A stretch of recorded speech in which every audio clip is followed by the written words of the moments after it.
and welcome back to the Curious Life podcast. My name is Yana Firestone, and I am so thrilled, like beyond thrilled, to welcome you, Jonathan, to the show. Thank you for joining me. Thank you for having me. I can't believe, like you said before, how fast this all happened. It's crazy. I know. It is actually crazy. Like during the week, I messaged Kate Casey and I said, where was the episode where you were talking to Jonathan about Amy Bradley? Because I've been obsessed. I watched that maybe a week and a half ago, and I am stalking every Reddit thread and everything like 10 times a day. I'm obsessed. And so she sent me the link to the episode. I listened to it that day, started following you instantly, and then messaged you, and like within 24 hours, here we are. Like, it's awesome. I love it. Love it.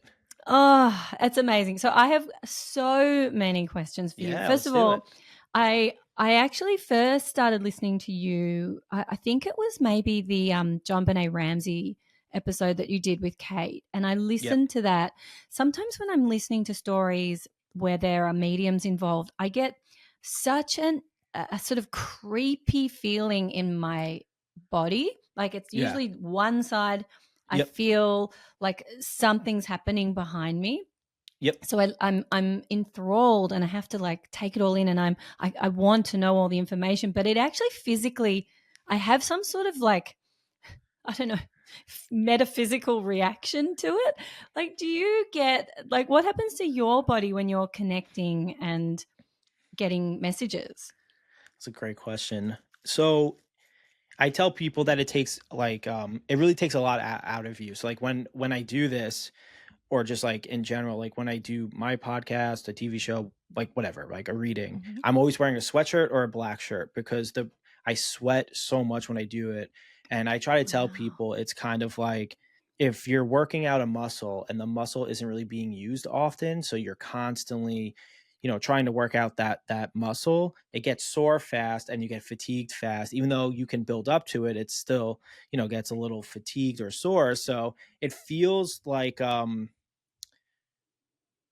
it's such a weird feeling, I guess. Like I blank my mind out, like when I do it, I stare off, and then all of a sudden it's just feelings and then like screenshots in my head. It's very overwhelming. So I guess the best way is like a little anxiety too. Like you feel like the butterflies in your stomach. That's the best way I can compare it, kind of, from my perspective when I do it. Yeah. So it doesn't actually sound comfortable. Like it doesn't sound like you're just like relaxing into a meditative state and just channeling. It sounds like it's a lot of work.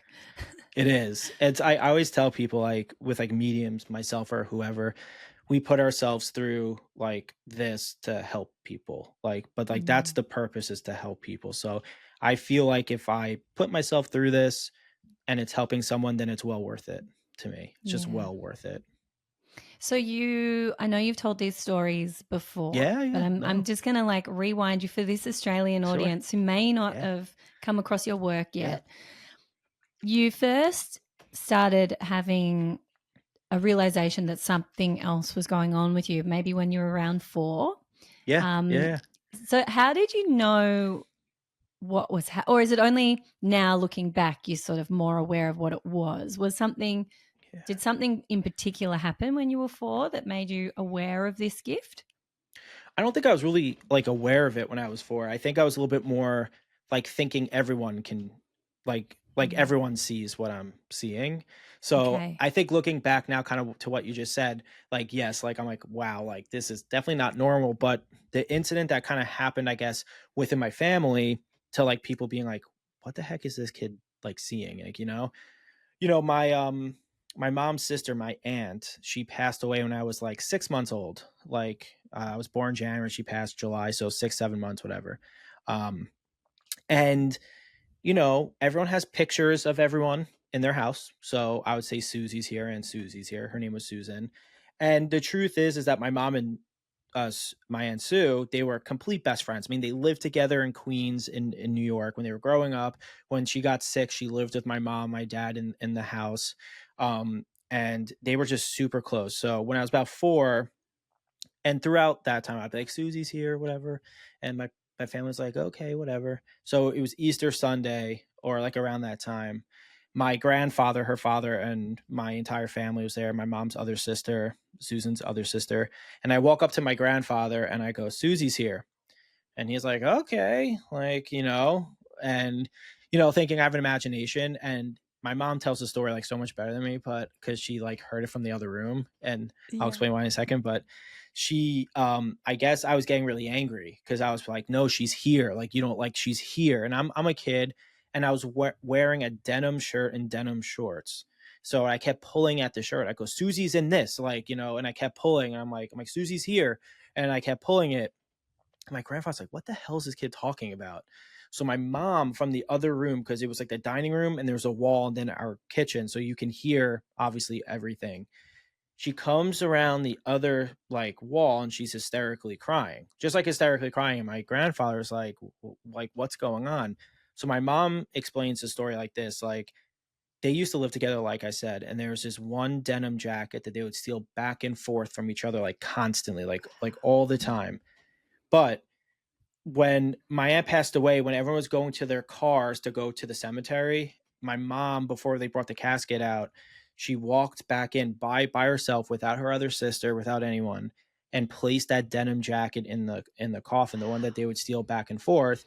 So my mom didn't tell her other sister, my grandparents, her parents, or anyone. So Mm. then everyone was just like, what the heck? And then from there, it was just like I was seeing things about my family that, I think looking back now, I don't know how I could even understand it because they were real life things and very intense things. They weren't like pretty Mm. things.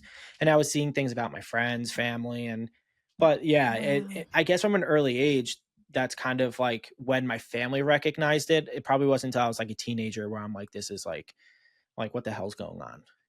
Like, Totally. yeah. Yeah. But like, how does your family, I mean, are there other people, who can connect in this way in your family, or are you the only one and they're just like, That's a "Oh good my God, question. what is going on here?" Yeah. So, to our knowledge, we have no idea, right? So, Wow. yeah, so there's people in my family now, that are coming up to me, and tell me that they are mediums, but this is like after, like with everything that's going on with my stuff, Mhm. but they never said it before. Mhm. But to my knowledge, it's on my father's side. Like it's not even on my Okay. mom's side. Yeah. And Wow. yeah, so I don't know anyone else, but I was told my grandfather on my dad's side had it, like, but I didn't even really know him too. He passed when I was like super, super young, like 4, 5 maybe. Mhm. So I didn't really, at least I don't remember him so much. Yeah. 'Cause yeah, I mean, I can imagine as a family, if you've got a child who's suddenly saying these what would feel like crazy things, Yeah. how do you deal with that? Like, oh my God, like, was that just like this crazy coincidence? Wow, this story about my sister, Susie, that was crazy. And Right. now he's sort of saying all these other things. Like, at some point, do we need to like take him to a doctor? Has he got a Yeah. tumor on his brain? Or, Yeah. you could imagine if you don't have experience in this world, you might think something's wrong. Yeah, no one in my family had experience in this. So like that's Yeah. why it was such an adjustment when I decided to do this like full time. So Yeah. yeah, so like no one in my family had like we didn't know what to do. So like it was so it's like a learning curve. We're like, what the hell do we Yeah. do? Yeah. Like Yeah. I'm very grateful for my parents because they were very supportive with like everything. And my brother, my fam, like, everyone was, very supportive. So I'm very, very thankful. Yeah.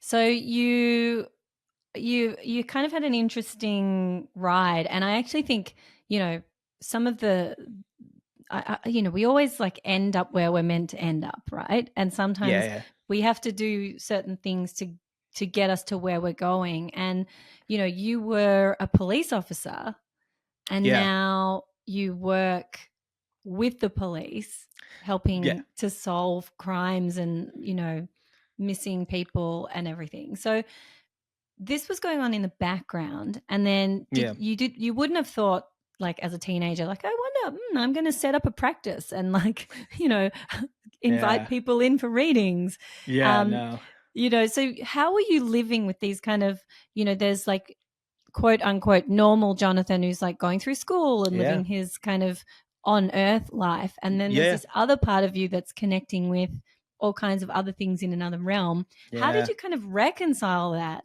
as you were growing up? It was hard. It was hard because like I said, like I got to an age where I was kind of like understanding what my friends were like doing, and what I was seeing was not the same. So like I was seeing Mm, stuff and they weren't, and I was like, okay, like I'm starting to understand like this isn't normal. Like, yeah. and I wanted to be like whatever we call normal is in high school. So like Mm-hmm. I was playing sports, I was partying, like, you know, I was doing like what you do, I feel like in high school, Yeah. which kind of like translated into college, and then kind of translated into like after college with like work and stuff. And you know, with the police, like I went through the process, academy and all that, but before I was like even on the street, because I didn't even make it to that point, Mm-hmm. the chief of police at the time and a very high level like homicide officer came up to me because they knew what I could do, because like this is like after college. So Mm-hmm. before I really got to, you know, be a patrol officer or a PO, they basically told me, they were just like, hey, like go home to your family, like be home, be safe, and when we think like you could be a tool for us, we will call you. And Wow. it was a big decision because it's like you go through the process, you get up to the academy and all that stuff, and because the process is not fun, so it's not Mm, like, you know, like it was just not a fun process. So it was very long and whatever. So I had to make a decision at that time. It's like, do I say F this and be a PO and like start that journey? Or do I do what they like tell me? And I went with my gut, which is to do what they told me. And mm, so I didn't get up to being a like a true PO. yeah. But I was processed everything. So it Wow. because like there was a part of me also that I wanted to always help people. Like that was like a huge thing for me. So I tried to do military things, and you know, I tried to do like Navy SEALs, what everyone sees. Like I was getting recruited for lacrosse to the Navy and West Point and all those places. And I literally like, I don't know if people really know this because I haven't really spoken about it. But I was getting recruited to Annapolis, which is like the naval like place where you go and become an officer. And I said to them when I was getting recruited, I go, one of the things that I need in writing is that I can have a straight shoot to SEALs after, like just to try. And they're Mm-hmm. like, okay, but you have to go to like, you know, there's different like pre-buds, like you have to go to like Lake Erie or all these different places. But they told me to go to Coronado Beach, which is where they host like all the Navy SEALs for like buds and all that stuff. So I went there with my mom, and I was talking to them and seeing like a class that just finished Hell Week. For people that don't know, it's like a pretty intense week, I would say. Mm-hmm. Very so like so we go, and um they do like medical screening kind of to see like where you're at. I have asthma, so that disqualified me like kind of. There's like workarounds with that, but really what disqualified me was my eardrums are not good. So if I go into high pressure water, my eardrums can burst and Mm, bleed, and they're like you can't like do that with like for many reasons. So yeah, so I was like, all right, I'm just gonna wow. play lacrosse at a normal school, party, have fun, trying to figure this out at the same time, you know, Yeah. and then try to go from there. Like, Oh my God. So yeah, you always had something though in the back of your mind about working with people. Like yeah, clearly there was something in you that was telling you like I want to be, you weren't shooting for an office job or like, no, get a job in advertising or like, no, it sounds like everything you were trying on was all about people and rescuing and helping, yeah, and like you had the idea right, but you just were destined for another path. yeah, which is like looking back is so crazy. It's just so crazy because I was like, I always wanted, and again, this may sound silly to some, but this is how I truly feel. I wanted I would be okay sacrificing myself to help someone. Like that's just Mm, how I've always felt. wow. Is like if something, and obviously I don't want anything bad to happen, but if there was something bad to happen and something bad happened to me, but I was able to save people, I'm okay with that. Like I'm Wow.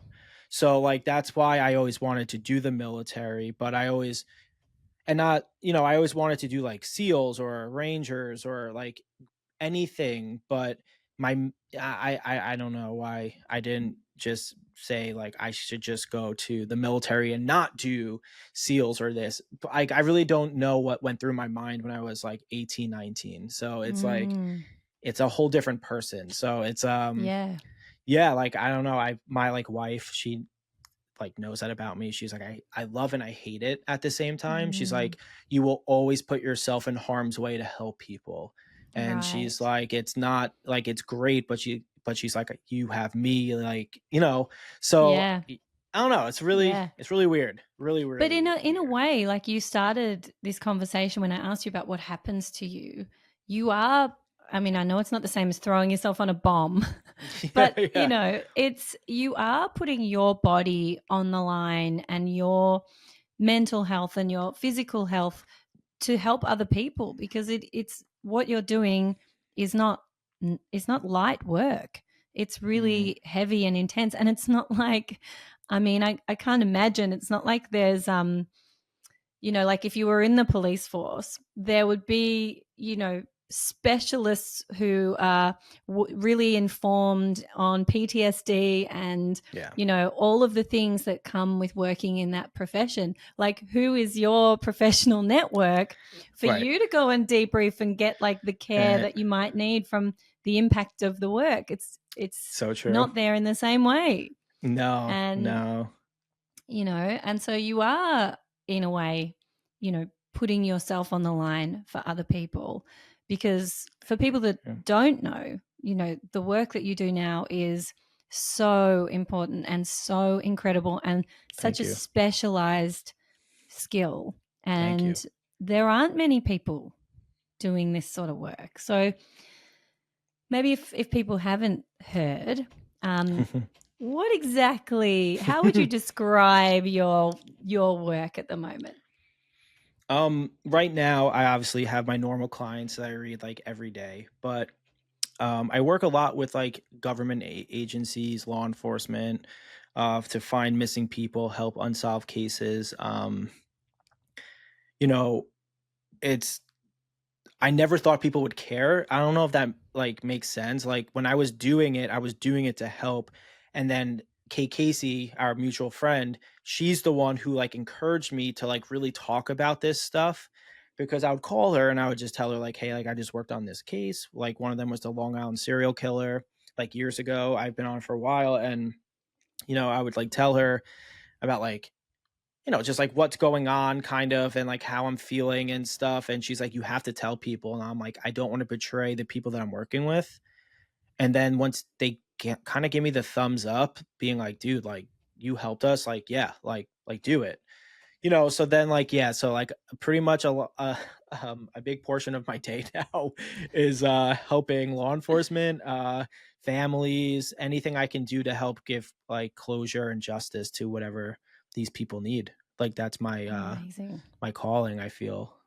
Amazing. And people might have come across you because of your work with the Gabby Petito case, Yeah, which yep. was another one that even here, all the way in Australia, I was following daily. I think it Yeah. was during COVID. And Yeah, so it was. we were all at Yep. home and I was just glued. I was updating my phone Yeah. constantly, like, where is this girl? Where is Yeah. she? And what is happening? And then it was like, where is Brian? Yeah, yeah. Yeah. And you were right in the middle of it and you Yeah. predicted what had happened to Gabby and Yeah. how it had happened and what was going to happen to Brian Yeah. before the police got there. Yeah, that's So, kinda how I got pulled onto that case. Um, right. that's like pretty much how like they heard something, and through mutual people, because like I obviously now working with law enforcement, I understand their process more with this Mhm. stuff. So that's why I sound more educated now than I would have like when I first started doing this.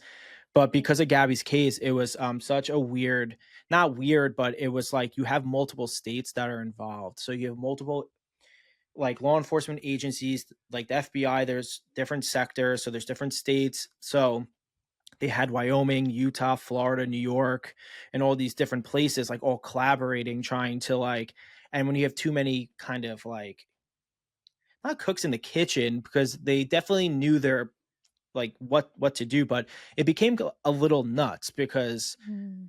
like it was a very intense situation. And, when I was doing this case and when I really got pulled onto it, they basically told me that I was not allowed to be friendly with Nicole, which is Gabby's mom, because they didn't want me to look at this case differently. Like, kind of like, because I have like an emotional friendship connection to her, then my readings would get all screwed up because I'm like thinking about her and her family. I'm like, all right, like screw this like situation, whatever. So Yeah. it was really interesting because when I got the text, I was able to talk to Nicole and like actually like post about it and whatever, that same day, or no, it was like a couple days later, it was the same week. I get a text from the old task force for the Long Island serial killer at like 3 a.m. and he wrote, "Great day for our task force." Like, that's all I got. And I was Wow. like, and it was like at like 3 a.m. And I kind of wake up around 5 and they arrested Rex.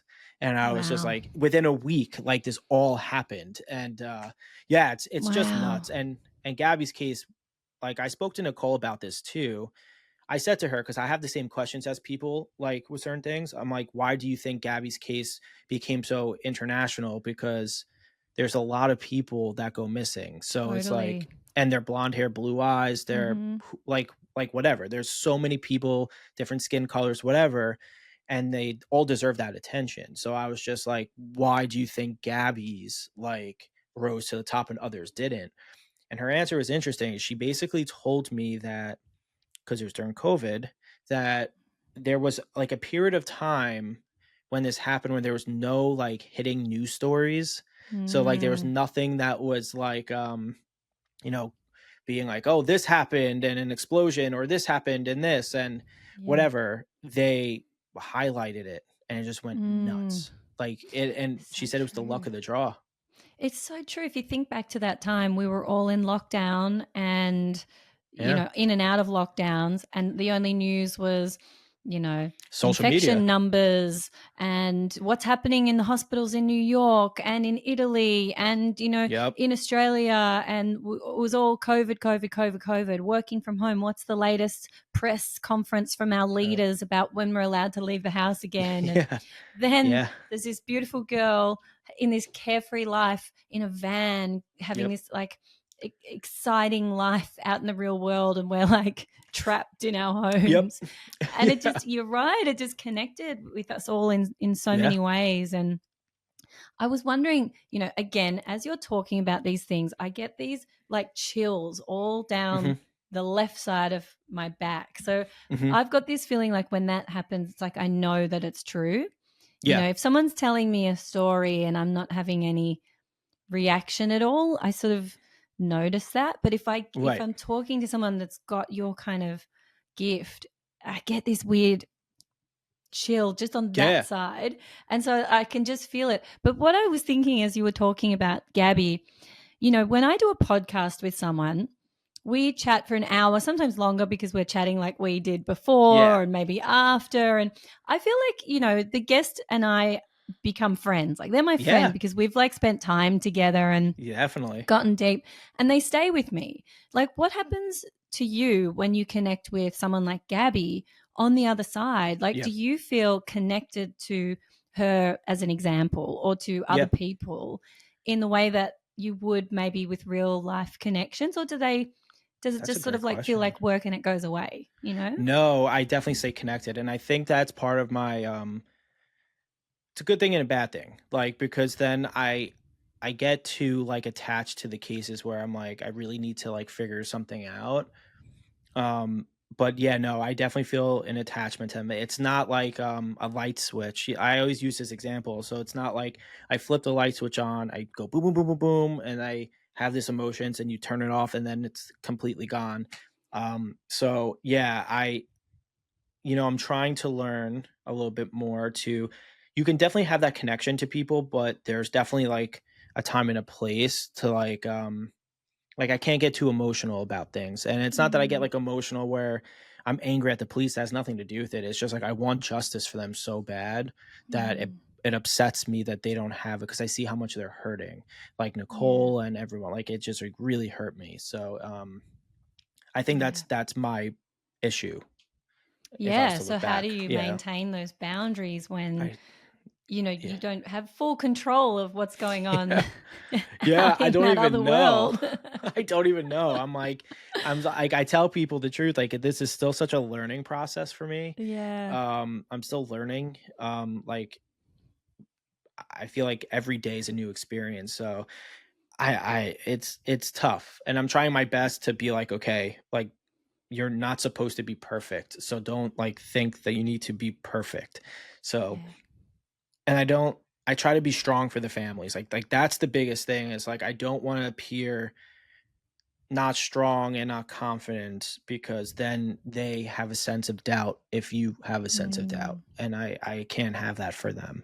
So Mm. I put in an enormous amount of pressure on myself, which I know I don't need to, but if I don't produce something for them, like something, then I feel like I'm a failure. Like I feel Mm. like I didn't do my job. And like that's why I'm very hard on myself with this. I'm not hard on myself about anything else in the world. This is the one thing I'm just like so hard on myself about. And that's Mm. I guess why I work on a lot of cases now is because like I need to produce for these families. Like I need to. So yeah, it drives me But crazy. I'm sure it I drives my mean, family that's crazy. So like yeah. but that is, I mean, that is putting yourself in a really hard position because, like any investigator in a case, it's not like you take on the case because you already know the answer. You Right. take on the case hoping to find the answer, Right. and maybe you're not always going to get all the pieces for reasons unknown.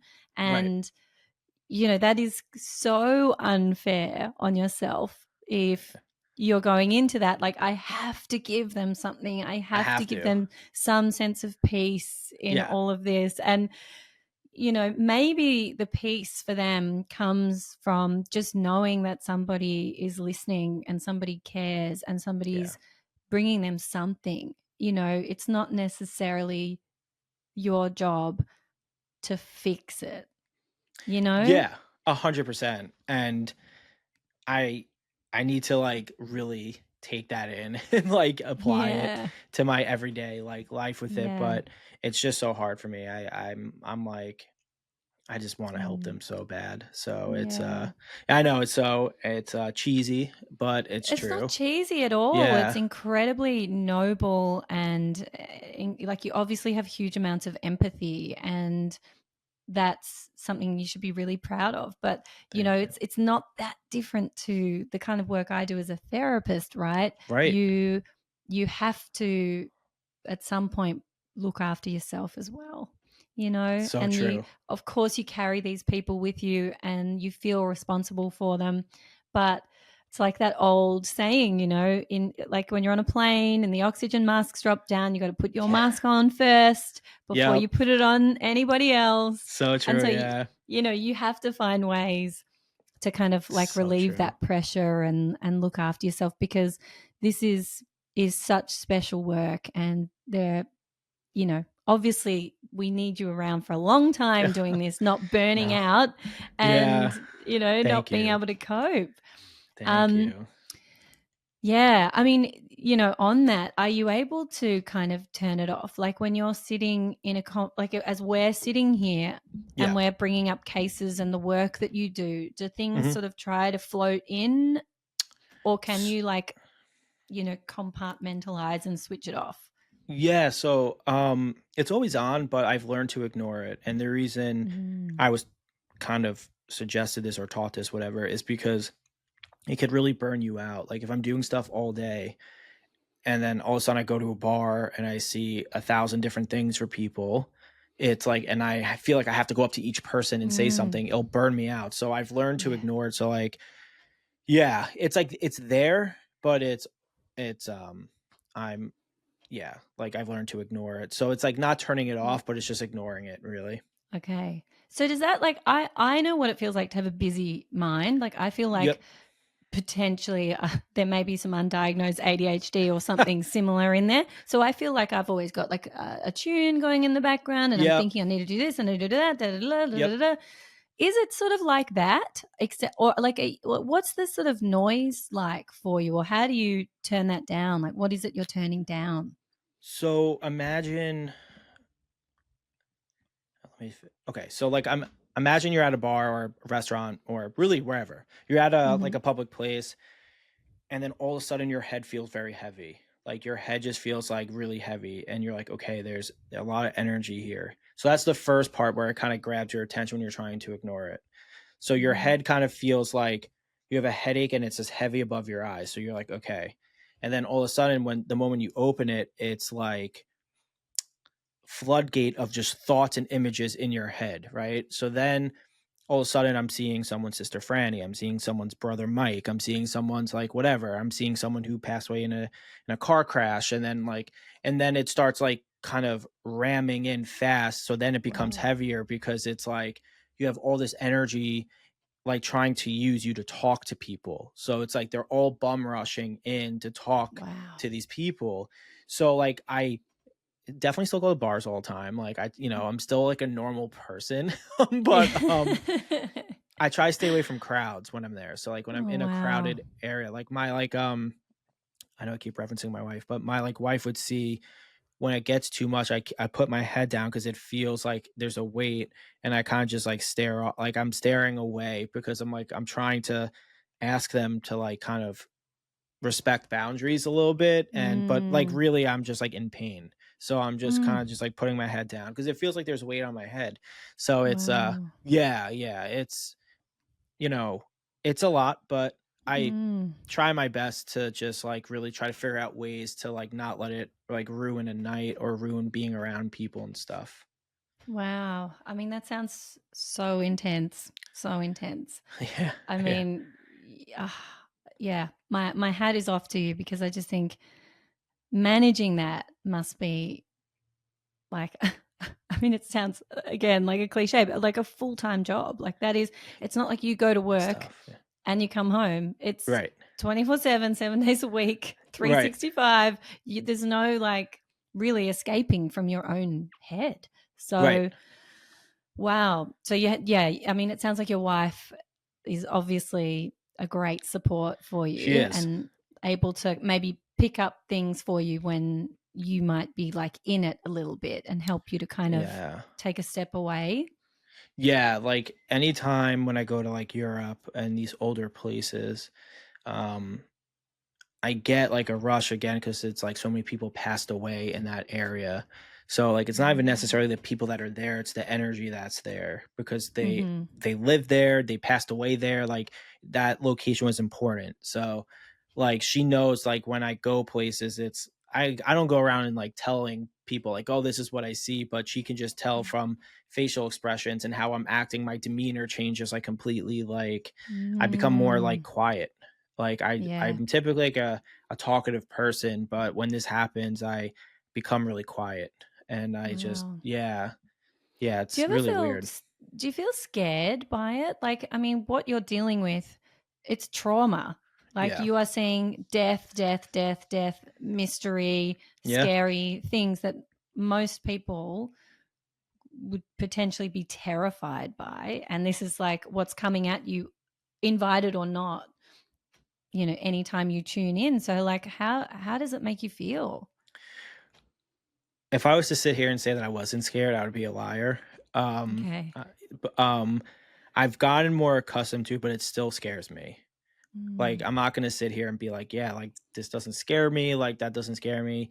There's things of it that does and things of it that doesn't, but, I think because I've been doing this now for a little bit, I've become more accustomed to it, but there's moments and there's times where I still get a little petrified from it. Like, I'm like, mm, "How the heck did this happen? How did I see this? Why?" And then, like, kinda what you said, like, when you're doing readings and it becomes very intimate and personal, like, that is also tough too. So it's mm, yeah, it's a little because I really haven't yeah. had like too many readings, like personally too, or when I do personal readings, I every time I go into a reading, one, I get very anxious, but two, I pray that, like, it's a nice reading, like, in the sense of, Mm. like, a warm, good fan like, and a lot of times it's really a 50-50, and Mm. yeah, so it's like carrying Yeah. that is, like, also not fun too. Yeah. Yeah. I mean, you're not exactly selling it to people that might be thinking like, "Oh, wow, I wonder if I should like tune in and see if I can like work on this intuition of mine." No, Like I it's I it's really just try to be intense. honest. Yeah, like, I don't Yeah. because I feel like if someone sells someone that's like it's not like a fake story, then they're gonna come back and be like, "Why the hell did you say this?" Like, you know? Mm. And I always want people to like know the truth with like everything, like what I do, what I see, like how it was for me. I mean, I don't want people to think that it's always rainbows and unicorns when you do this because I feel like that applies to pretty much every job, but Mhm. um I feel like, mediums in general, just real people. So it's like we're dealing with real emotion while trying to help other people, just like you. Like Yeah. you're a real person, but you're helping people. So it's like it's tough. But Yeah. for anyone that wants to be a medium, like I highly encourage it. So like truly, like You it's not do? as bad. Yeah, it's not as bad. It's just you have to know what you're stepping into, really. Like, Yeah. Yeah.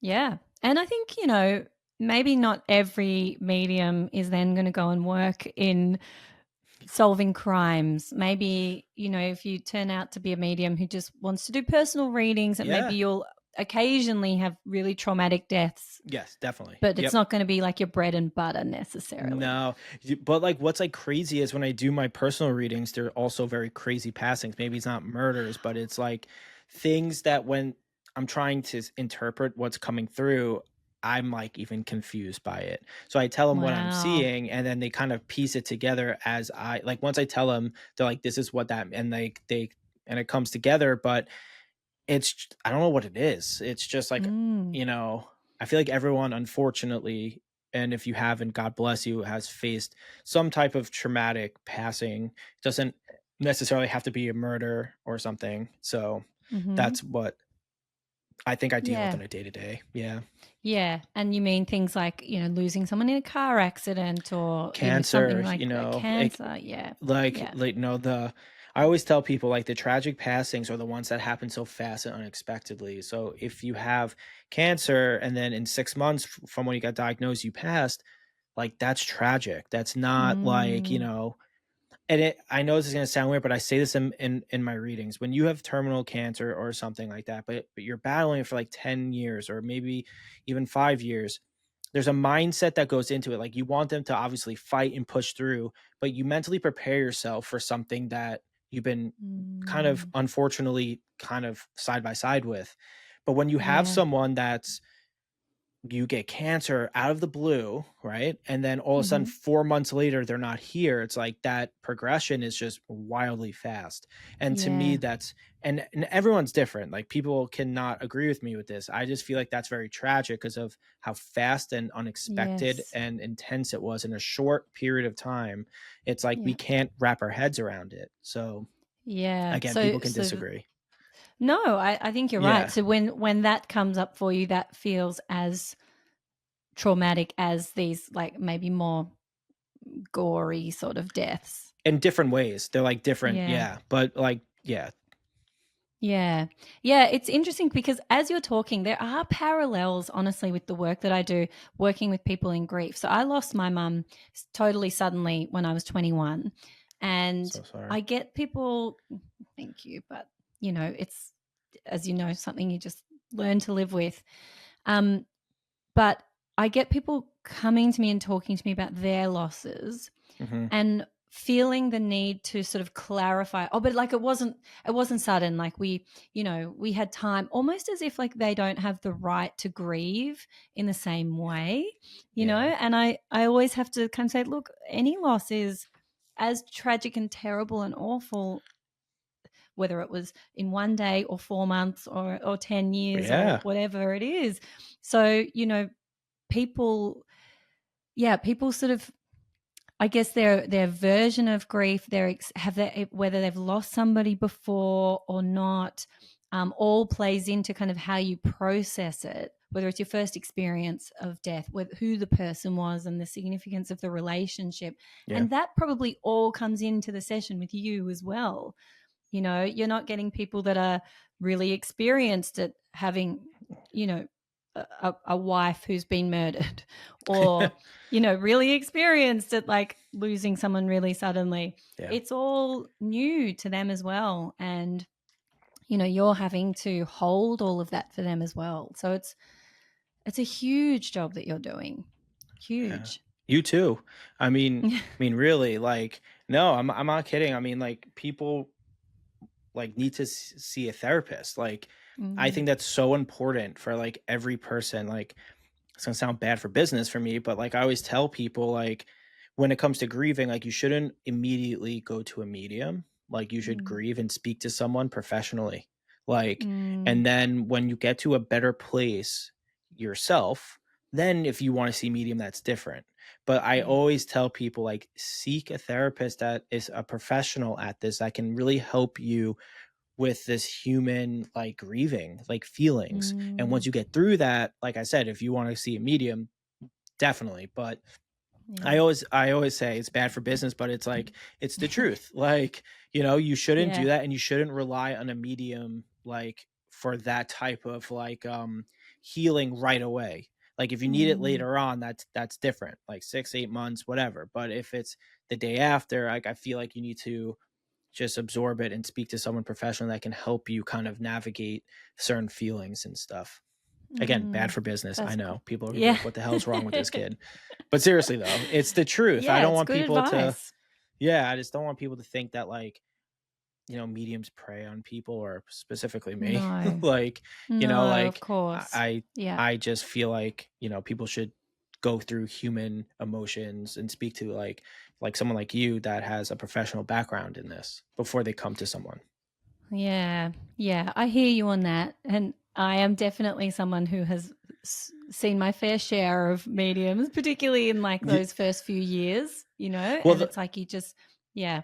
Yeah, I was gonna say, like, that's like, if the first few years, then that's good, but if it's like a week after, I'm like, Yeah. not like Slow like, down. yeah, I'm like, no, but like, I'm not even saying it in like a bad way. Like, I really feel that, Mm, like, us as humans should go through this, like, grieving process. And again, it's gonna sound maybe silly and stupid to people, but I've just seen it too much where when someone comes early on and they haven't mm, grieved, it does more damage than good. It doesn't yeah. help them in that way. So that's Yeah. why I try to protect people, being like, go through this and then come when you're stronger. Don't come when you're Mm, still shattered and broken, because a message can come through that you're just not happy to hear at that time, yeah. and you're not Yeah. ready. Yeah. Again, bad for business, but just being No, honest. but like I think this is really, it just again speaks to your professionalism, because this is really important, and these are really, you know, enormous moments in people's lives, Yeah, and I think there's a place for both kinds of work, you know. And definitely. like you say, maybe you work on the human side with a therapist, and you work on the connection with your loved one, um, when you've got a little bit more space and energy. Because, you know, I remember seeing a medium, would have been somewhere in the first year after mum died. And we have a tape of it. Like, she said so many things that in the moment you were just like grabbing on to whatever sort of made sense. She was amazing, let me Right. tell you. Like, I took my dad, who is the ultimate non believer, and he sat there, Yeah. you know, like this with his arms crossed, you know, and just like gives nothing. And it was all for him. It was just like she got so emotional. She's like, this heaviness came into the room that I could feel. Yeah. It was like oppressive. And she just started crying. She said, I'm so sorry. This is really emotional. There is so much emotion here. And she goes, I feel like this is your mum, but it's really for him. This is like a 40-year connection. They were together almost 40 years, and it was all messages for him, messages for him. A friend of his that had, you know, suicided 25 years before came through. All it was like all this stuff for him, and I'm like taking it all in. And she said a few things about mum and people in her life that made no sense to me, Yeah. but years later when we would re-listen, and my relationship at the time, nothing that I wanted to hear, like it wasn't going to work out, and he was, Yeah. all of these sort of things, and things about other people in my family. I was like, I don't care, just tell me about my mum. Right. And later I had more space and, peace within myself to actually go and revisit that and take it all in and really hear so many of the things that I couldn't see and hear at the time. Yeah. So, I think it's really great advice. What you're saying is to give it some space and to give your brain some time to kind of recover from the trying to make sense of, What in the happened? early urgent sort of days. And Yeah. yeah, yeah. It was, That's I mean, cool. yeah, it was really cool. It That's was really cool. cool. Yeah. I wish I'd have to find the tape again and go back to it. But, That's very you know, cool. everything happened. Everything came true. And That's and amazing. then, I think I talked to you briefly about she's a psychic medium, What? this woman that I would see. I think I mentioned her in my book actually too. Elizabeth, Really? shout out to Elizabeth. Um, she really got me because the first session I walked into, um, she didn't know anything about me. I Yeah. was not Googleable then or anything. It was a long time ago. And I just went in for an appointment in the shop that she was working in. And like before I sat down, she said to me, your auntie's just going through a sudden separation. And they had just broken up a couple of days before. And she goes, sorry, I know this because your mum's telling me this. And I'm like, oh, okay, you got my attention. I'm like sitting Yeah. in. Yeah. And she came up with these things. Like she said, did you play violin at school? And I was like, yeah, I did actually. And she said, and you got like a scholarship for free lessons. And I was like, oh my God, I did. I got these free lessons in like year 7, 7th grade. Oh my That God. it's so far. I do not play the violin. It is not N- anything in my life at Right. all. I'd completely forgotten that I even did that. That's And she's like, amazing. yeah, so your mum, there's nothing in that. It's just your mum's way of like, giving you sort of tangible evidence that it's Yeah. her here in the Validation. room. Yeah. Yeah. And I was just like, wow. This Yeah. was Like, not thank like, you. oh, Yeah. did you play piano as a child? Yeah. Like Yeah. everyone played piano. This was Yep. so specific. And, Yeah. and I went back and I saw her many times for many different reasons. And I'm still connected with her now. And It's I amazing. just, for me, that it just brings me so much clarity and Yeah. reassurance. And, I think sometimes going to see someone like you, it's not only about maybe resolving or trying to connect with someone that's passed away, but also about just having this sense that like there is something bigger than Yeah. us. And I'm not a religious person. I don't believe in God, but I believe in whatever this is, that Yeah. there's some other connection and universe vibe that, you know, kind of helps us to feel like we're kind of on the right path, 100%. 100%. So Yes. is that like, what's your take on all of this and why this happens and why some people like you can connect? Yeah. I really believe, and I've used this example, or I've spoken about somewhere, but I feel like, everyone can do this kind of like everyone can sing, but not everyone can sing like Frank Sinatra. Like everyone has a Mm, certain type of ability and how far you can push it, whatever.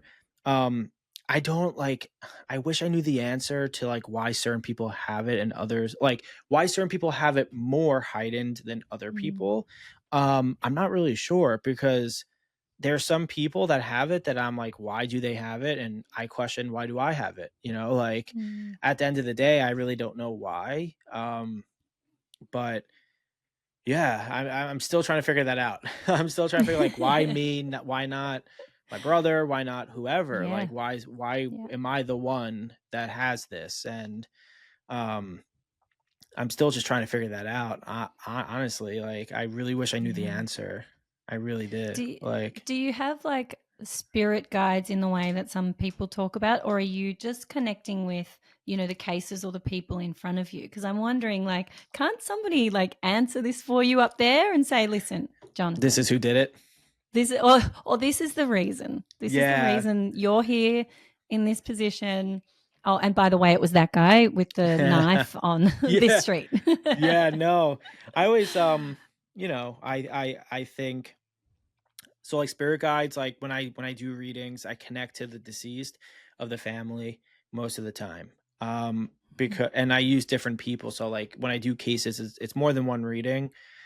So I read different people, whether it's family member or whether it's like the detective on it for 20 years, right? So like I Mm, read people that are very involved in it. But you know, when it comes to spirit guides, I feel like my aunt and other people I've passed like protect me, but I connect to those people to get those answers. And, you know, to answer the other question, I wish they did that. So we, there wasn't this back and forth of like, constantly doing these readings to get like an inch closer for them when, yeah, you know, yeah, I wish because then I could help out so many more people, with it. But it's, they yeah. want, I feel like, it's kind of like what, you know, I always joke about this is it's like how come I don't have the lotto numbers? Like, you know, like I wish I could Mm, get the lotto numbers, then I would just win yeah. every time. But you know, I really believe they want, like, as far as like a human experience goes, to go through with what I'm doing, but then have the other majority of it like done by humans and in a very human way, because Mm, I'm a very small piece to a very large puzzle when it comes to these cases. So I don't want people to think that I get called on instantly because I don't. Like I'm pretty much their yeah, last option. I'm not their first yeah, even slightly. So yeah, I feel like, you know, there's the element of being a human and having them investigate, and then there's that small piece that I can help them get that inch or 2 inches closer. yeah, yeah. That makes sense. And, maybe there's a reason for that, that you're not supposed to, like, interfere is not the right word, but you're not Free will. supposed to be, yeah, yeah, exactly. So, Yeah. like, you're helping, but they're not just going to say to you explicitly, This is who did it. Yeah. yeah, I yeah. But it's wish. interesting. Yeah, it's interesting they don't, because you seem to get like really clear images of things and Yeah. really good direction, and you can, get pretty specific, but it's not like the name of, you No, know. it's always um like talk to this person, revisit this person, like this person was Mhm. there, even though they said that they weren't there the night, or they saw that person even though they said they didn't. Like there's all of that that Yeah. falls into it, but it helps the case. So it's like, Yeah. I don't know, it's just it helps them, and that's all that matters, you know, like, Yeah. which I'm very happy Yeah. about. I mean, again, very small piece to a very large puzzle. I'm like the smallest Yeah. piece. So Well, I mean, pretty important piece, small I would piece. I would Yeah. say. Yeah, yeah, So, you had your Jodi and Amy episode with Kate yeah. Oh, Casey, yeah. was it last week or so? It was a few weeks I ago, think yeah. a few weeks ago. Yeah. So the Amy Bradley case is one that a lot of people are completely fixated on, because it's, obviously had this great success with the Netflix doc. And I loved listening to your perspective on that and what happened. Have you, like, I mean, maybe, okay, first of all, anyone who hasn't listened, I will put the link to that episode in the show Oh, notes, and I highly recommend thank going and you. listening to that one, because also I didn't know anything about Jodi. Oh my goodness, I can't. Huisentruit. Huisentruit. I didn't know anything about that case, and you got Same. so specific in there, and I was riveted. Like, I thought I was just going to be jumping to Amy, but like Yeah. I was like hooked in and listened to the whole thing, obviously. Oh, thank But you. yeah, I just thought that was amazing. And my feeling watching the documentary was that, and sorry, skipping back to Amy, was that yes, she was trafficked and she was or had been alive, and that those sightings of her sounded very real. And then I go into the bowels of the universe in Reddit Credit. threads, and it's completely split. People are like, she jumped, why is everyone, this is ridiculous, the parents just can't live with the guilt, the dad woke up Yeah. because he heard her jump and scream, and that's why he can't live with himself. And then the others are like, no, like, this is real. There are all these sightings. And I was sending Kate Casey all of these like links from Reddit. She's like, Yeah. oh my God, I'll send it to Jonathan. Like, do you get affected by other people's kind of like stories and into, well, I don't know, information that gets posted, or does your clarity remain the same based on like where you've connected in, if that I makes think it sense? remains the same where I connected. Okay. I mean, you know, it it's interesting because for the people that say she jumped and whatever, and again, this is just like working with law enforcement, so like, I kind of know how they think to some. May Yeah, I know how they think a little bit, definitely not Mhm. fully, but there's like a couple factors with this. It's like if she jumped and it would have been around 5:30 in the morning, right? Mhm. I didn't watch the documentary because um I might be helping the family, so it's like I need to stay away from it, So, Yeah. but again, putting on like the law enforcement, from what I would know that they would say, kind of to some extent, maybe not fully, but to some extent. So if it was 5:30 in the morning that she went missing, right? And if she jumped, you I think people have to think about they're going to a port because they were supposed to go off the next day and spend a Mhm. day out wherever they were supposed to be. And I forgot where it was, Barbados or Curacao. okay. Yeah. So if that's the case and she jumped, realistically, you should be able to see some type of land like at that point because it's 5:30 in the morning. She's not there. You're supposed to have the full day. So that's in like an hour or two. People can really dock and go and do their thing. So it's like, okay, or maybe they were even docked before because for various different reasons. But if she jumped, then she would, unless she was like extremely intoxicated or something, then she would have drowned, but then the body would have been discovered. Or if it went under the boat, you would at least, you would think, and again, I'm not an expert, so don't like quote me on this, but like blood or something, right? You would see Mm. something. Now, she was partying. She was having fun. She met someone who's not a good person, and it's documented that they're not a good person. She went to go somewhere. If she did, went to wander somewhere, and it Mhm. wasn't to get a glass of water, it was to do something. And I think Mm. she met the wrong people and was the wrong place at the wrong time. And like I also believe too, like with all these sightings, I mean, there's a shit ton. There's not even like a Mm. little bit. There's a lot dating back from like 2001, 2002 up until whenever. And people Mhm. are like, yeah, like I went to a brothel and there was a woman with those tattoos with the name Amy. Mhm. And it's not just one person. These are like people that are in the military that were like, we were stationed over there and we went to the Mhm. brothel and like this is what it was. Now, couldn't it not be her? Maybe not. Maybe not. But Mm. I would like to think that at 5:30 in the morning, they had the day to go explore. They were probably docked to some extent or extremely close. Mhm. I think she was having fun. I mean, again, I could be very wrong, but I think there's also an element potentially that if she got trafficked, unfortunately, there's the side of when I say embarrassment, it's like coming back to this and then Mm. you were a sex worker for 30 years and maybe she became a madam. So like maybe she stayed Mm. within that or maybe she had kids and she didn't want to leave the kids, so she became a madam and like and again, like Yeah. people will always say this too, like shoulda, coulda, woulda, whatever. But I also believe like, and I could be wrong. You can tell me if I'm wrong, but there was a website and there still is a website. And on major days that the family only knew, so Mhm. birthdays for the mom, birthdays for the dad, an anniversary of a death, whatever it was, there was a VPN or like a link that would like go onto that website to see if they're talking about her. And it was from Barbados or it was from those Mhm. like areas.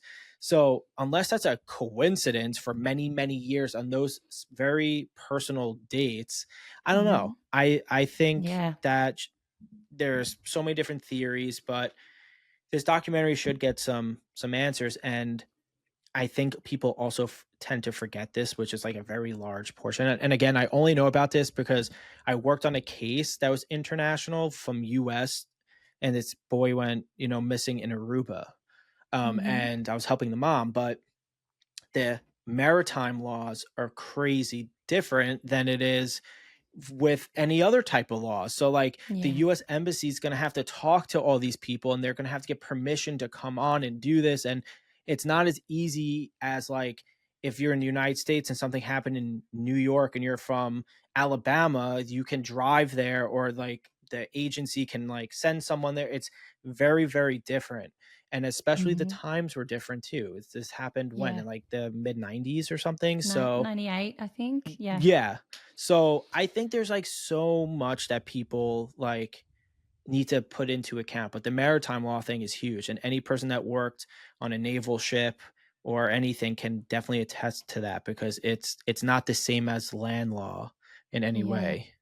So yeah, Yeah. it's crazy. That case is crazy. It Like everyone's is. riveted by it. Where Yeah. I'm praying that the family gets answers, because that's all Yeah. they just need something. So Absolutely. You know, to have someone just vanish like that in a place where you would think it's pretty contained, you know, although they say it's like a city on the sea, but it's right. still, you would think, a contained environment, but the wrong people at the wrong time. I mean, Exactly.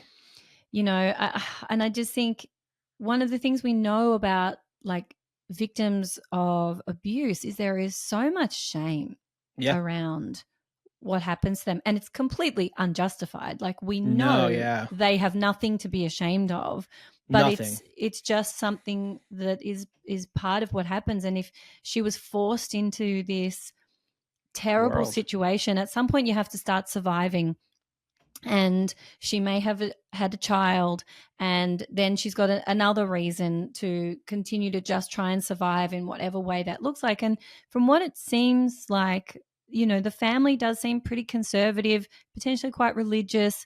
They weren't very comfortable with her, you know, questioning her sexuality or Oh whatever that yeah. I forgot situation about that. was, Yeah. you know.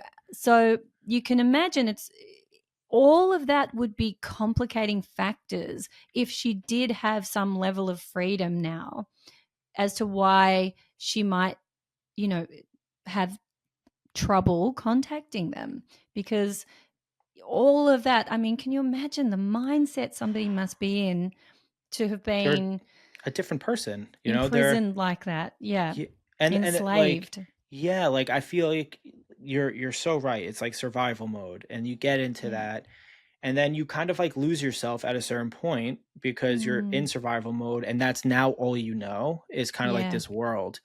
Yeah. And I think people think it's like the movies where they're like, I'm gonna break out and do Mm-hmm. this and like, you know, whatever. And it's not, because these people could do various things where it's like drugging them, put like the fear of God in them, you know, like Mm-hmm. all this stuff that like, you know, you're taking a damaged person and you're making them more damaged. And, Yeah. you know, it's really sad. And my heart goes out to them. And I really hope that they get something, some type of answer where they can just lay their head down and be like, okay, you know, Yeah. I mean, it kind Yeah. of goes to the Hana Kobayashi story too. It's like the same thing. I don't know if you're familiar with that one, but Not really. so this girl, Hana Kobayashi, she's from Hawaii, disappeared, pretend I or so Oh, she that one. yeah, Yes. so she Yes. disappeared. I got contacted Yes. by her family, her sister and stuff, and you know, the reading was like, for lack of better words, it was more so like, this is, you know, she's here. She's not dead, you know. Mm. And I go, I see her at the border. I didn't know if it was Canada or Mexico, so I just saw a border. And then the horrible stuff happened. Her father passed away, which is horrific from all this stuff. Like like I do a lot of readings with people in Hawaii, and they're Mhm. all about what they call like the aloha life, which is just like easygoing and loving and, you know, whatever. And, you know, the father took his own life, and then Hannah like gets seen walking across the border to like in Mexico, Wow. and she's fine. And it's you know, I'm hoping that when I say it's like a similar outcome, that that the person is alive, and they're not past, like they're Yeah. here. So Yeah. I'm praying for that for them. I Yeah. really am. Well, I guess we'll watch this space. Yeah. I think the reason I'm obsessively looking is I just feel like we're on the precipice. Someone has to come Someone's gonna forward. have yeah, something's gonna have Someone's going to something. know And something. the amount of attention, like now it's like put up or shut up. Like you have to Yeah. do something.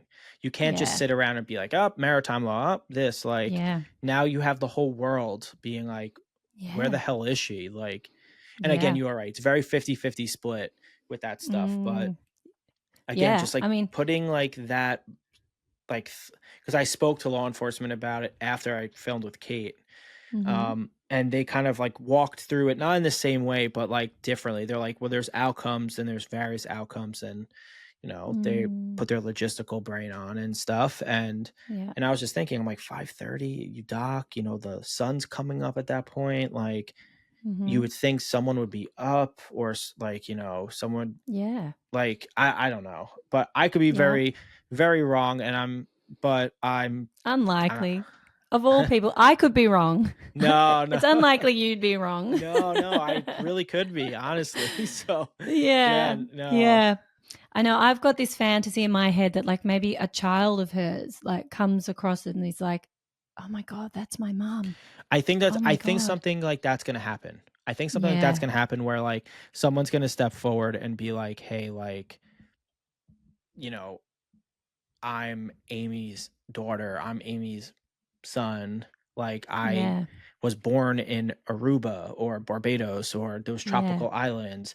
I'm hoping something like that happens, because then that she lived a life Yeah. after that, and that's all they want to know, Exactly.